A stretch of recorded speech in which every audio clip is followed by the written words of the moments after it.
Masih ingat saya? Masih. Coba siapa? Perawatnya Mas. Oke, bagaimana pertanyaan saat ini? Apakah masih belum bisa mengontrol amarah itu? Ya, saat ini saya merasa sedikit lebih tenang dibanding sebelumnya, tapi kadang perasaan saya itu masih muncul tiba-tiba dan saya masih belum sepenuhnya bisa mengontrol dengan baik. Oke, baik, bersedia untuk belajar mengendalikan marah dengan mengungkapkan perasaan itu dengan baik? Ya, saya bersedia karena saya juga ingin berubah dan tidak ingin terus melampiaskan amarah dengan cara yang tidak diinginkan.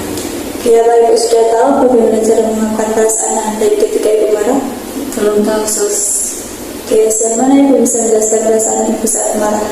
Kalau sedang marah, saya biasanya hanya bisa mengatakan bahwa saya kesal atau jengkel. Tapi saya kesulitan menjelaskan apa yang sebenarnya saya rasakan secara lebih jelas. Oke, bagaimana cara Ibu mengungkapkan perasaan ketika merasa kesal? Biasanya saya cenderung diam dulu, Sus. Tapi kalau sudah tidak tahan, saya bisa bicara dengan nada tinggi atau membentak. Apabila Ibu mulai merasa kesal, apa Ibu bisa mengendalikannya? Kadang saya bisa mengendalikannya, Sus, tapi saya juga tidak. Terutama kalau situasinya membuat saya semakin emosi. Oke, bagaimana kalau sekarang kita berbincang mengenai latihan istirahat tadi? Ya, saya bersedia. Oke, untuk tempatnya bagaimana waktu bisa cukup? Ya, Sus, boleh. Nah, untuk waktunya sekitar 15 menit kalau Ibu bersedia. Ya, saya bersedia. Oke, latihan ini mencegah marah dengan mengungkapkan marah secara terbuka.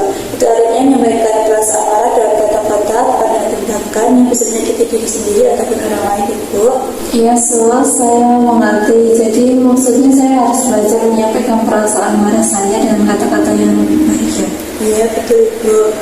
Ibu bisa melakukan rasa marah tanpa merasa besi, mencegah marah yang negatif dan meredam. Selain itu, orang lain jadi memahami dan apa alasan yang kita marah serta tetap mempertahankan hubungan yang baik dengan orang lain. Ya, Sus, selama ini saya sering memendam atau langsung melakukannya dengan cara yang salah.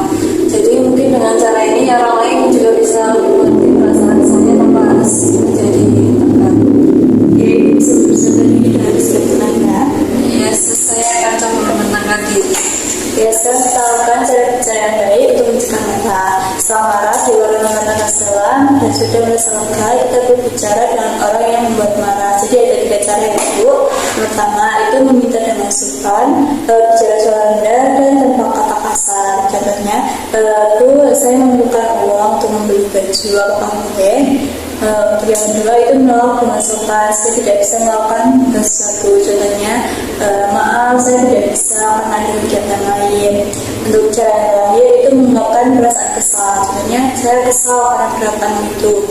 Kalau sudah paham? Ya, Sus, saya mengerti. Oke, coba Ibu bertanya ya. Yang pertama minta dengan sopan. Bu, saya memerlukan uang untuk membeli baju, apakah boleh? Lalu yang kedua menolak dengan sopan. Maaf, saya tidak bisa karena ada kegiatan lain. Lalu yang terakhir mengungkapkan perasaan kesal. Saya kesal karena perkataanmu itu. Oke, bagus sekali Ibu, sudah paham. Ya, terima kasih, Sus. Saya merasa ini memang tidak mudah, tapi saya mulai mengerti bagaimana cara berbicara dengan lebih baik.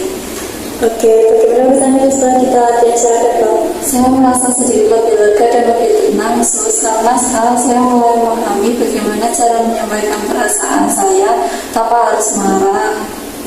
Oke, Ibu, coba sebutkan lagi bagaimana cara yang telah kita pelajari tadi. Selesai saya belajar ada 3 cara, yaitu meminta dengan sopan, menolak dengan sopan, dan mengungkapkan perasaan kesal dengan kata-kata yang baik. Oke, bagus sekali Ibu. Mari kita masukkan ke dalam jadwal hari ini, ya. Iya, Sus.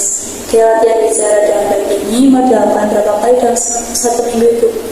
Coba setiap hari. Oke, untuk pertemuan selanjutnya kita latihan mengontrol marah dengan cara spiritual, ya Bu. Ya, Sus, mungkin dengan cara spiritual saya juga lebih tenang dan mengendalikan emosi saya. Oke, bagaimana kalau 2 jam sekali kita bertemu?